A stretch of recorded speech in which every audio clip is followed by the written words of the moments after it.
This is a TLC recording. Pride and Prejudice by Jane Austen.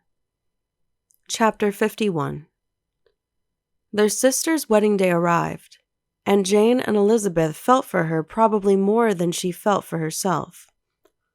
The carriage was sent to meet them and they were to return in it by dinner time. Their arrival was dreaded by the elder Miss Bennets, and Jane more especially, who gave Lydia the feeling which would have attended herself had she been the culprit, and was wretched in the thought of what her sister must endure. They came. The family were assembled in the breakfast room to receive them. Smiles decked the face of Mrs. Bennet as the carriage drove up to the door. Her husband looked impenetrably grave, her daughters alarmed, anxious, uneasy. Lydia's voice was heard in the vestibule. The door was thrown open, and she ran into the room.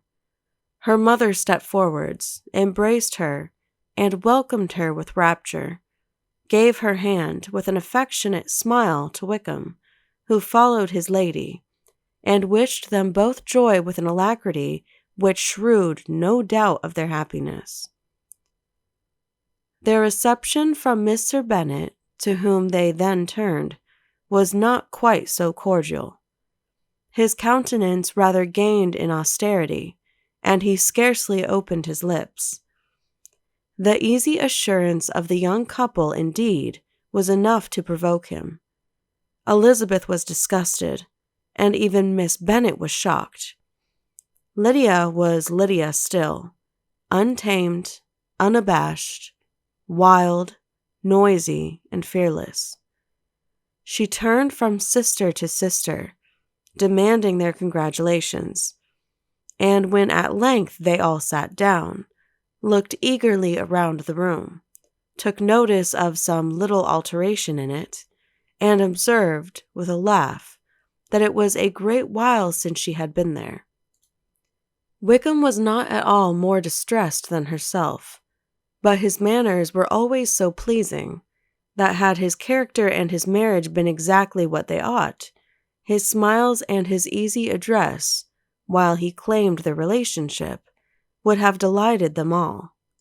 Elizabeth had not before believed him quite equal to such assurance, but she sat down, resolving within herself to draw no limits in future to the impudence of an impudent man. She blushed, and Jane blushed, but the cheeks of the two who caused their confusion suffered no variation of color. There was no want of discourse.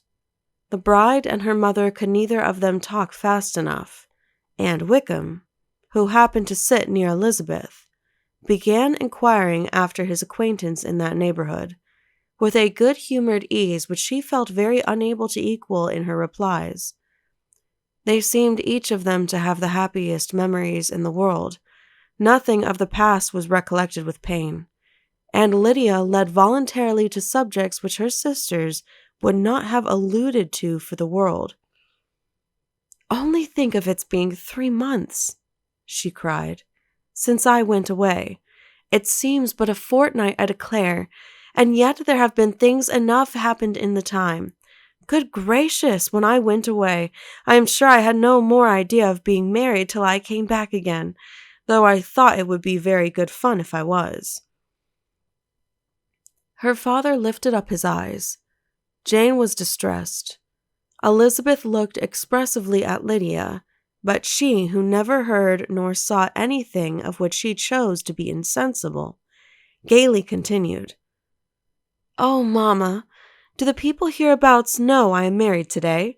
I was afraid they might not, and we overtook William Golding in his curricle, so I was determined he should know it, and so I let down the side glass next to him, and took off my glove, and let my hand just rest upon the window frame, so that he might see the ring, and then I bowed and smiled like anything." Elizabeth could bear it no longer.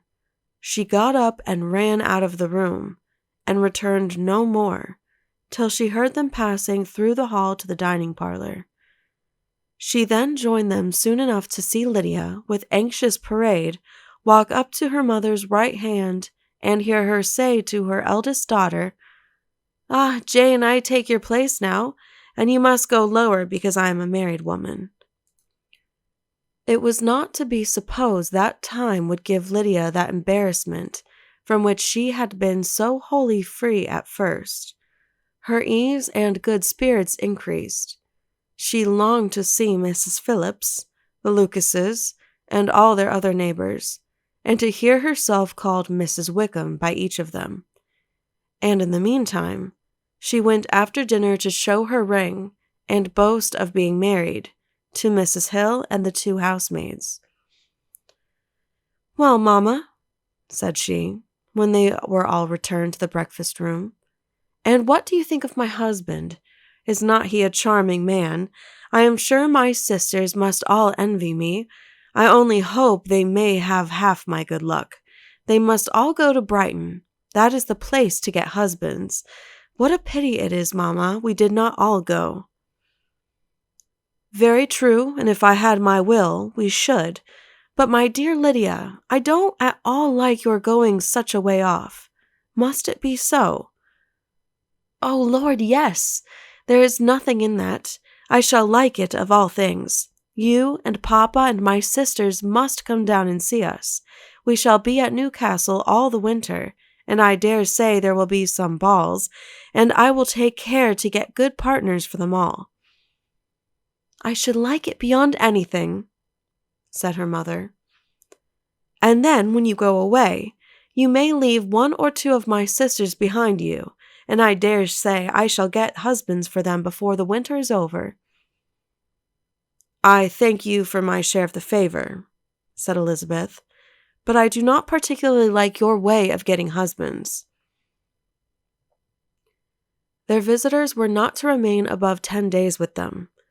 Mr. Wickham had received his commission before he left London, and he was to join his regiment at the end of a fortnight. No one but Mrs. Bennet regretted that their stay would be so short, and she made the most of the time by visiting about with her daughter, and having very frequent parties at home. These parties were acceptable to all. To avoid a family circle was even more desirable to such as did think than such as did not. Wickham's affection for Lydia was just what Elizabeth had expected to find it, not equal to Lydia's for him. She had scarcely needed her present observation to be satisfied, from the reason of things, that their elopement had been brought on by the strength of her love rather than by his, and she would have wondered why, without violently caring for her, he chose to elope with her at all, had she not felt certain that his flight was rendered necessary by distress of circumstances. And if that were the case, he was not the young man to resist an opportunity of having a companion. Lydia was exceedingly fond of him. He was her dear Wickham on every occasion. No one was to be put in competition with him.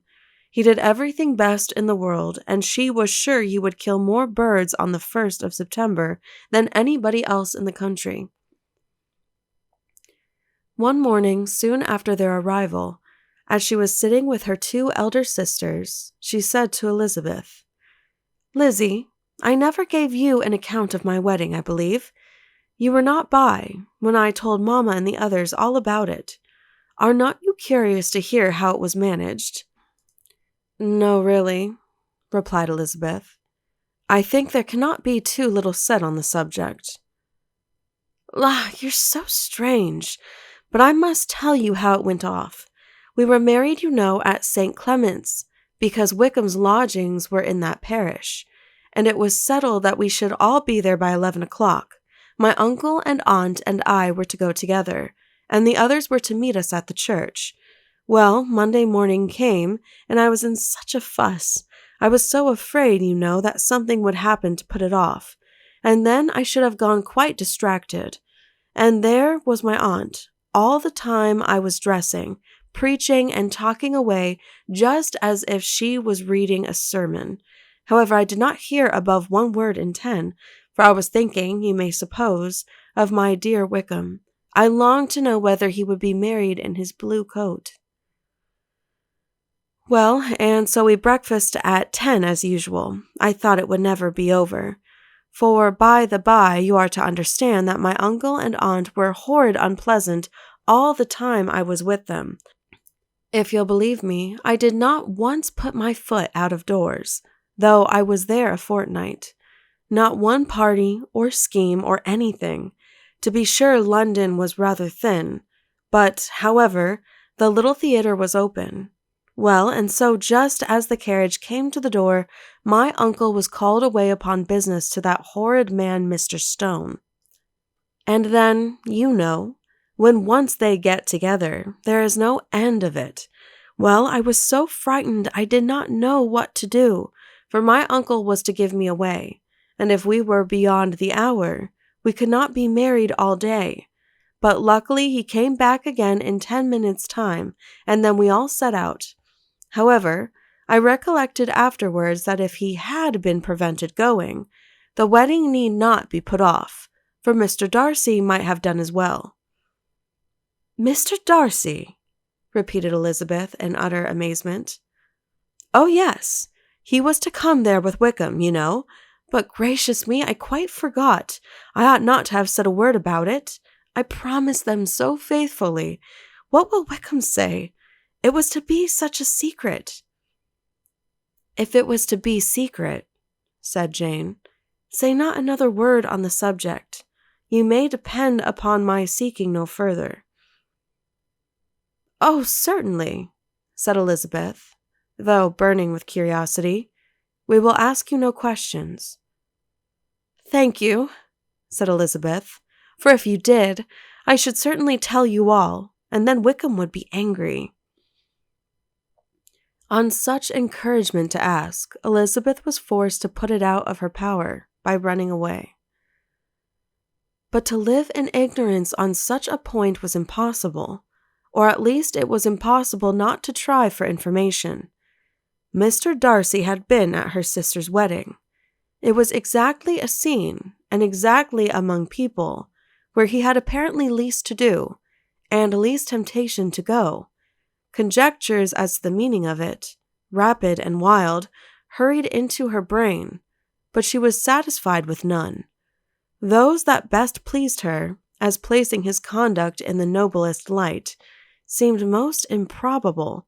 She could not bear such suspense, and hastily seizing a sheet of paper, wrote a short letter to her aunt, to request an explanation of what Lydia had dropped, if it were compatible with the secrecy which had been intended. You may readily comprehend, she added, what my curiosity must be to know how a person unconnected with any of us, and, comparatively speaking, a stranger to our family, should have been amongst you at such a time. Pray write instantly, and let me understand it, unless it is, for very cogent reasons, to remain in the secrecy which Lydia seems to think necessary, and then I must endeavor to be satisfied with ignorance.